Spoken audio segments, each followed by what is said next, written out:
Hey guys, welcome to another episode of Traffic Light Reviews. My name is Michael Munoz. And I'm Steven Munoz, and today we will be doing our series of classic and remake in terms of which one was better.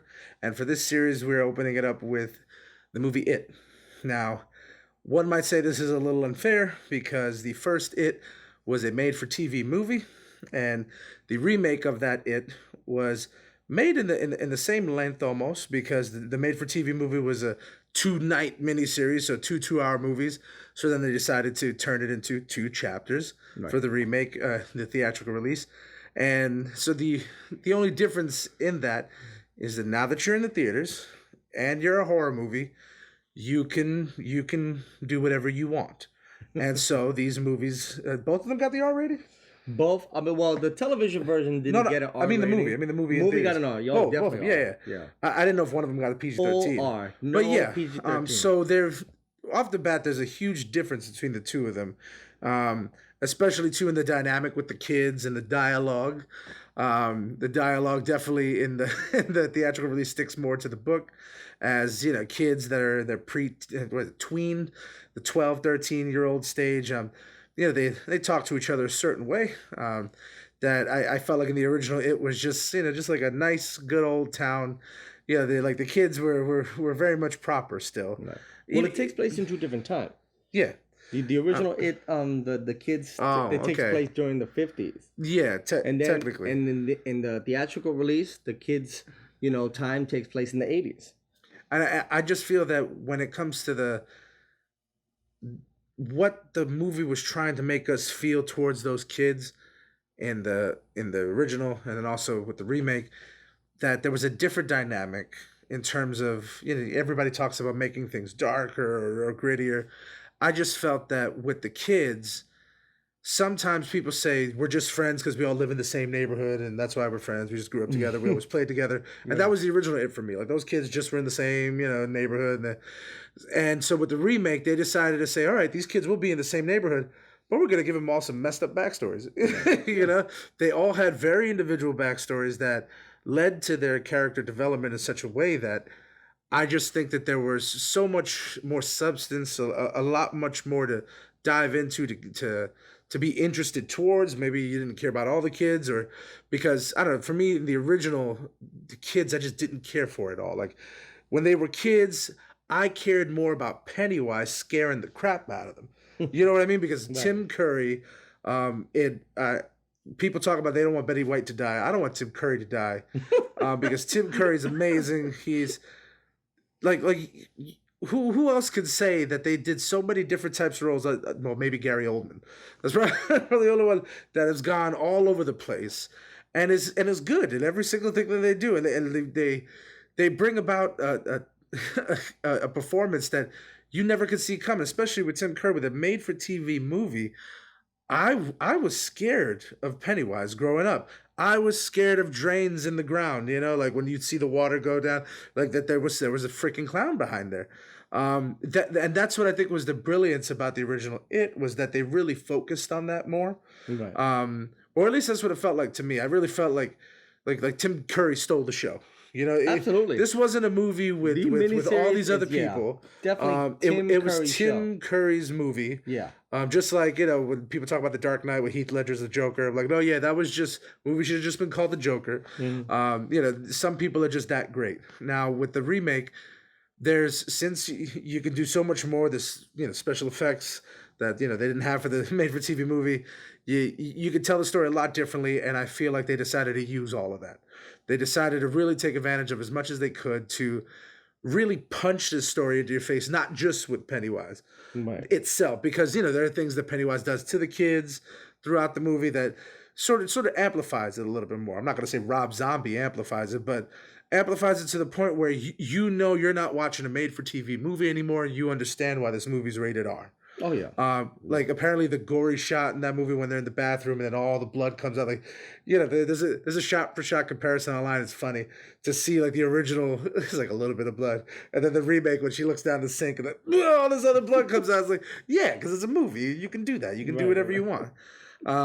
So I wasn't really bothered by any of that in terms of, it's not Tim Curry's, but that was the part in my head that I really looked at every second that Pennywise was on the screen. Right. And then you're looking at Bill Skarsgård.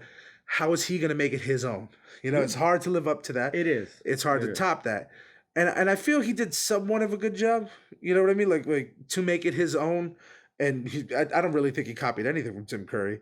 It really had an entirely different feel. Almost borderline a little. I don't know if creepier in the vein of, because he's being different, because the story's different, it gives a I don't know, I want to call it like the ants in the pants itch. Like you just feel unnerved because of what Pennywise is doing now and the way Bill Skarsgård is acting. Like Right. like it's just weird. Like Right. he took a weirder approach with the elements that were that of that movie, because with Tim Curry, I just felt like Tim Curry said, "I'm going to take this, and I'm going to make sure that I make you remember this." You know, and when it comes to Bill Skarsgård with it, I just thought, like, you know, I could easily forget his role. I could forget him Wow. in comparison Okay. to Tim Curry. Well, yeah. I mean, but we have to understand. I'm gonna say that my review comes with a little bit of bias because I grew up watching the original television movie. I've seen it on multiple occasions, bunch of different times, in different times on television, on DVD, on Blu-ray. I've seen it a lot over and over again. It has become sort of a staple of my horror collection. You know, it is there. And Tim Curry's performance as Pennywise the Clown is iconic. You can't walk away from that and not feel that. This brand new It movie, we're gonna have to see how it stands the test of time. I think Bill Skarsgård, if that's his name, Skarsgård, yeah, just want to make sure it's right. I'm probably butchering it. That's I'm fine. probably, I hope not. But it's a different take on the character, and I thought it was great. I thought he did a great job with the material he had, and of course, since we're talking about this, we have to talk about chapter 1 and 2, because chapter 1 and 2 make the whole story that we got from the miniseries, 20, 25 years ago, and for what he did in chapter 1, I thought he was brilliant. I thought he was brilliant. I was taken aback a little bit because since we're watching a film, a movie, they do have a bigger budget. They do have a chance to use special effects. I'm not a fan of digital special effects in a horror movie. I love my horror effects to be practical. If it's digital, if it's CGI, for me, you have to make it look as real as possible. Otherwise, you're going to take me out. And I was almost taken out in the very beginning of It Chapter 1. Because in the original It, Tim Curry, spoiler alert, Tim Curry Oh, I think I know what you're gonna talk about. lures the little boy to reach down into the sewer drain. And then we see him open his teeth, and the boy screams, and then we cut away. So we have this idea that he ate him. In the rated R version, now we see the character of Pennywise come out and bite the boy's arm off. I mean, it is terrifying. He bit the boy's arm off, and the boy is literally crawling away with one arm, like the T800 in Terminator. He's crawling away, and then he gets dragged in. So scary. However, when Pennywise comes out to chomp the boy, that is clearly CGI, special effects. It took me out for 1 second because it just looked too cartoony, not enough texture, not enough layer, not enough to be real. And it kind of upset me for a brief moment. But did it upset you, or did it upset you because the original didn't look like that? No, it upset me because everything about that scene looks real except that moment. Okay. And I don't like it when I'm taken aback and I can see the fake. That's one of the reasons why I hate Casino. In the very beginning of Casino, Robert De Niro is walking to his car. It's one shot. He sits in the car, one shot, then the car blows up. Except for a split second, Robert De Niro disappears, and there's a clear dummy sitting in his place right before the car explodes. And that just pissed me off because I love oh God, I can't think of his name. Martin Scorsese. I love Martin Scorsese films, and the beginning of this Casino just ruined the rest of the movie for me. But with It Chapter 1, That first movie is so good throughout that I forgot all about that. I forgot all about that. The relationship between Pennywise and the kids is really scary. In comparison to um, the original creeps me out to this day. I can't say the same for the new It Chapter 1 and 2. I can say that Chapter 1 is a really good movie. I think it was really well made. I think the kids' relationship with each other in that movie is what makes the movie. It's not necessarily Pennywise, although Bill Skarsgård's portrayal of Pennywise, brand new, different than the one that we're familiar with, very good. I thought he did a great job. I thought the movie was spot on. I was looking forward to Chapter 2. Chapter 2, I felt like it lost a lot of the heart that was developed in Chapter 1. And that's one thing I can say about this It as opposed to the television movie. I feel like the heart was always there. The heart was always there because the movie starts with the adults. Because that's the different thing that the TV show does that the movie does. The TV show starts with the adults. It's happening again. We need to get everybody together to fight this thing. And then we see the past through flashbacks. In the the theatrical version, the whole beginning is the kids, experience in real time, what they're going through, and then the second part is the adults in real time with a few flashbacks, and that kind of bugged me because I was okay with having this separate story with the kids, this separate story with the adults. I felt like there were too many flashbacks in Chapter 2 to see the kids again. I saw the kids. I love the kids. I want to love you guys. And I didn't get enough of you guys to love the adults. No, I thought Bill Hader was probably the best of the adults. He was the best cast, the best performance from all the adults he gave. And I love James McAvoy, and he did a standard job, But I just think they were trying to build that story even more. Right. To me, the movie version, the theatrical version of it, was based more on the actual people and not Pennywise this time around. Right. Where we actually were trying to care a lot from beginning to end of both movies. And I think that if that was their goal, they nailed it right on the head. They completely, created this world of these people. What was happening to them? I just felt like there was more of a sense of urgency around the whole situation. Like the theatrical version. Yeah, like these guys, what they went through with Pennywise when they were a kid, what they were experiencing again when they were adults. This was the focal point. You know what I mean? And that's why because there is more of an apprehension. So when you watch them in the first movie, everything they go through, and they're like, yeah, hopefully, he won't be back. Hopefully we did this. Because they think they did, Right. Nobody believed in the parents, nothing. So Right. once again, another story of adults not listening to kids, and kids just have to go do their own thing to protect themselves. And now with the sequel, what do we do now? We know what happened back then. The scars of it. I just felt that story was completely fleshed out and told, and I cared more about what they were going through. Right. I cared more so than, like, for me watching the TV movie. I just wanted to see Tim Curry, because I'm like, what is he gonna do next? Like, Right. to me, every time Tim Curry did something, it was genius. Like, it was like, holy hell, how did he just scare me in a library? Holy hell, how did he just scare me? Like this. When they're looking in the photo album, Yeah. and he's moving, but you can't really see what. Yeah. What the hell is he moving? Then he gets closer. And then he comes out and he pops out of. Oh man, that freaked me out. No, yeah, I just felt that the new movie stayed more with the core cast and what the story, what actually Stephen King's story was about. It was about those kids, and what they went through and being adults, and like he wrote that as, well, what if this was just me and my friends, and and then we had to do something like that when we were older, like that was the main story. And yes, the character of it is supposed to be this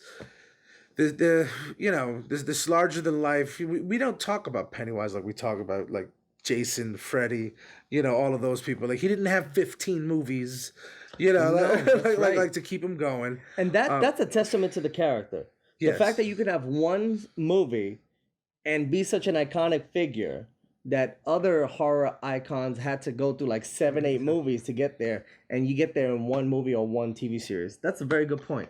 No, yeah, and to me, I think that's what made us remember Tim Curry's Pennywise, because of how much he took that character to turn it into his own, and and it's hard, in a TV movie for all the actors to get the greatest dialogue in the world, to get the great, like I just felt like watching the theatrical one, it just.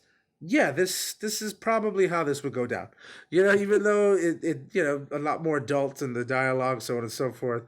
Yeah, it just felt like a completer story for the characters, for the people No. that were driving the story. Yes, do I feel like now what's happened with horror, do we care about the main villain? Do we care about like the actual figurehead? You will hear all these movies, like oh yeah, that was the movie with that little thing that came out the TV, right? That's that movie with that nun, and that's the movie. Like people will remember that one thing, but it's not really the driver anymore. You know, Jason, Freddy, in the beginnings of horror franchises, it really made us remember. And it was a two-part movie on TV. It was an event, so to speak. You had to get it on two tapes if you bought That's tapes. right. Yes, two It, VHS it, it, tapes. it was a big thing, and it really did resonate on the same level. People still talk about Hellraiser. People still talk about Pinhead from Hellraiser. Michael Myers. That one figure that just resonates on a whatever personal level for you. And so I was a little bit let down with the new series in Pennywise not being that big. Where almost can be forgetful, because yes, at the end Pennywise is completely CG. Like the whole end of the movie is CG to the point where it's like, okay, Chapter 2. yeah, yeah, Yeah. like the whole ending, how everything goes down, and I get it. There might have been no other way to tell it, that Yeah. in terms of making it Yeah, the no. spectacle as Of big as it course. was, to make it seem like these guys were gonna lose and all that. Like, how the hell do you win against this thing? This thing is that massive. This thing is incredible. Um, and so that's why for me, I feel like the edge is on the remake, because they get to use these tools to tell it, as opposed to, John Ritter just punching a spider in order to kill it, like, and See punching like a spider that looked like it was made for a that Teenage was the Mutant Ninja problem. Turtles movie. That was probably the only thing I hated about the original television movie over the theatrical release, was the finite ending of how they kill it. In the television version is basically an animatronic spider, stationary, stuck on a rock. They walk up to it and they punch it. They punch it over and over again till they pull something out. I'm guessing it was his heart. In the theatrical movie, because you have the budget, because you have like time to do more things with it, it was way more exciting. It was way more eventful, which is what something like the story of it deserves. That was the only thing that I prefer over the original. However, there were things about the theatrical release that I did like that did not exist in the television version. There were things about the television version that I liked that did not exist in the theatrical release. But the only preference I have, new to old, the ending. The ending in the movie is definitely better. So unfortunately, if I had to pick between the original and the remake, I mean, both of them get green lights on their own. But when it comes to, if I'm going to tell you to watch one and instead of the other, I mean, as much as I do want to say I'm sorry to Tim Curry, I would tell people to watch the remake. That these movies to me embody the story of it and the characters that go through it way more. So for the remake, I do believe it's worth it to check it out, and I don't think you'd be wasting your time. Well, I don't think it'll be wasting your time either way, but I'm going to slightly disagree and say that I prefer the television version over the theatrical version 100%. I feel like it's a creepier movie. Sometimes with a smaller budget, you have to be more creative in how creepy it is. The only thing I'll say is that ending in the theatrical version is way better, but there's something memorable about this version. I could be biased since I've watched it multiple times, and I've only seen the new version of it several times. But I've watched this multiple times through the course of my life since I was, a young guy. So I would prefer the television version, but they're both definitely worth the shot. I say if you're gonna watch, I say start with the television version, then watch the theatrical version, and make the decision for yourself. All right, so that's gonna do it for us Yeah. with this episode. We can't thank you enough for watching. Yeah, let us know which was your favorite out of the two in the comments below. And don't forget to subscribe. You can follow us on Twitter and Instagram and Facebook, and we'll see you in the next one.